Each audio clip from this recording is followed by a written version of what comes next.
আসসালামু আলাইকুম এভরিওয়ান, কেমন আছেন? আশা করি ভালো আছেন। আলহামদুলিল্লাহ আমিও ভালো আছি। আজ রান্না করব পাঙ্গাস মাছ। পাঙ্গাস মাছটা এই যে দেখুন, তরতাজা, একদম সুন্দর টাটকা বেগুন দিয়ে রান্না করব। আর সাথে পেঁয়াজ কুচি করেছি, কাঁচামরিচ কুচি করেছি, ধনিয়া পাতা কুচি করেছি। কিভাবে রান্না করব আপনাদের সাথে শেয়ার করতেছি। এখন মরিচ দিয়ে দিচ্ছি, হলুদের গুঁড়া দিয়ে দিচ্ছি। এখানে হলুদ মরিচটা ভালো করে মাখাইয়া তেলে বাইজা নেব। আগে থেকে তেলটা কড়াইতে দেওয়া আছে, গরম হয়ে গেছে। এখন মাছগুলো আস্তে আস্তে দিয়ে দিচ্ছি।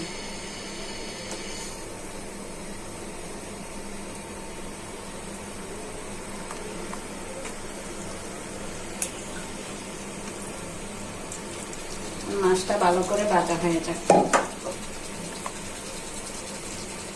তো বোনেরা, মাছটা এক পিস ভালো করে ভাজা হয়ে গেছে, উল্টিয়ে দিচ্ছি। এই যে দেখুন কি সুন্দর ভাজা হয়ে গেছে।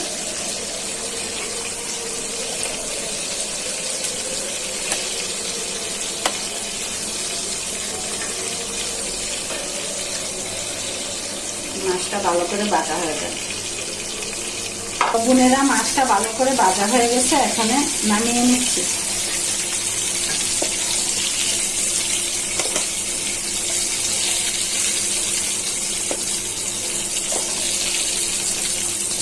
আর এই মাছটা নরম তো, বাচ্চারা বেশি পছন্দ করে, সবার জন্য সুবিধা। আর আমার বড় ছেলে বেশি পছন্দ করে, আমিও করি, কিন্তু আমার ওই ছেলে কাটা ছাড়া মাছ বেশি পছন্দ করে।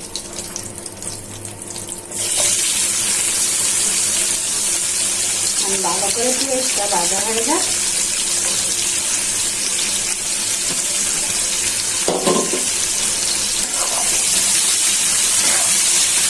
আর এই পাঙ্গাস মাছের মধ্যে শুধু তেল, কত তেল মিশছে। তো বোনেরা, পেঁয়াজটা ভালো করে ভাজা হয়ে গেছে।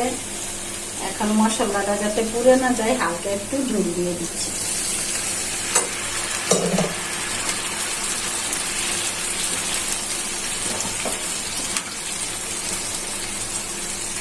দিয়ে দিচ্ছি পরিমাণ মতো রসুন বাটা, দিয়ে দিচ্ছি পরিমাণ মতো আদা বাটা। কারণ পাঙ্গাস মাছের সাথে আদাটা দিলে ভালো লাগে। আর আপনারা যদি মনে করেন আদা ছাড়া খাবেন, তাহলে খাইতে পারেন, সমস্যা নেই। আমি একটু আদা দিই, যাতে মাছটা তো মাংসুলা মাছ, তার জন্য ভালো লাগে আদাটা দিলে, স্বাদটা বাড়বে বেশি। তো বোনেরা, এখন গরমের দিন, ঝড় তুফানের দিন, রাস্তাঘাটে যে যেখানেই যান না কেন সাবধানে যাবেন। হঠাৎ করে বৃষ্টি নেমে যায়, বিদ্যুৎ চমকায়, সবাই যার যার যান বাঁচাইয়া চলবেন। আল্লাহ তো একবার মরণ দিছে, মরতে হইবই, তারপরে সাবধানের মান নাই, একটু সাবধানে থাকবেন। জিরার গুঁড়া দিলাম পরিমাণ মতো, ধনিয়ার গুঁড়া দিলাম পরিমাণ মতো মরিচ গুঁড়া। মাংসটা একটু হালকা জাল দিচ্ছি, পরিমাণ মতন হলুদের গুঁড়া। এখন নেড়ে চেড়ে মশলাটা কষিয়ে নিই, ভালো করে মশলাটা কষানো হয়ে যায়।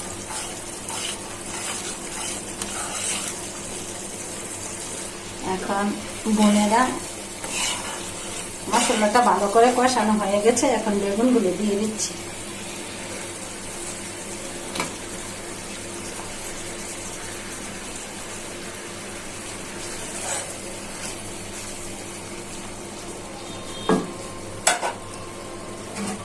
এখন বেগুনটা ভালো করে সিদ্ধ হওয়ার জন্য ঢেকে দিচ্ছি।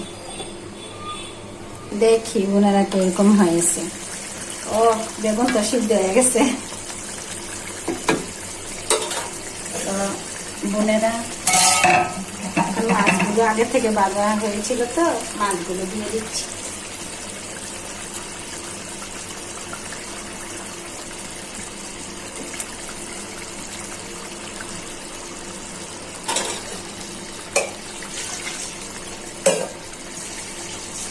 তো বোনেরা, মাছগুলো তো আগে থেকেই ভাজা, তারপরে একটু ঝুল দিয়ে দিচ্ছি ভালো করে সিদ্ধ হওয়ার জন্য।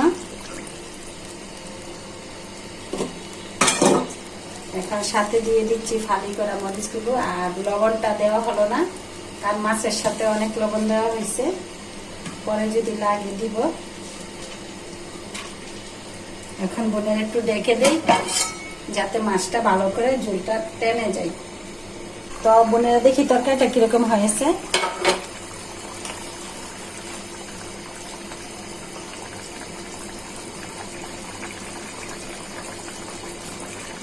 ও সেই স্বাদ, মাশাআল্লাহ, অনেক স্বাদ হয়েছে তরকারিটা। আর আজকে পাঙ্গাস মাছটা বেগুন দিয়ে রান্না করতেছি, তো হালকা একটু ঝোল রাখবো। তো বোনেরা তরকারিটা হয়ে গেছে, এখন ধনিয়া পাতাগুলো ছিটিয়ে দিচ্ছি। তো বোনেরা ভালো থাকবেন, সুস্থ থাকবেন, আমার ভিডিওগুলো বেশি বেশি দেখবেন, লাইক করবেন, কমেন্ট করবেন, সাপোর্ট করে আমার পাশে থাকবেন। আল্লাহ হাফেজ।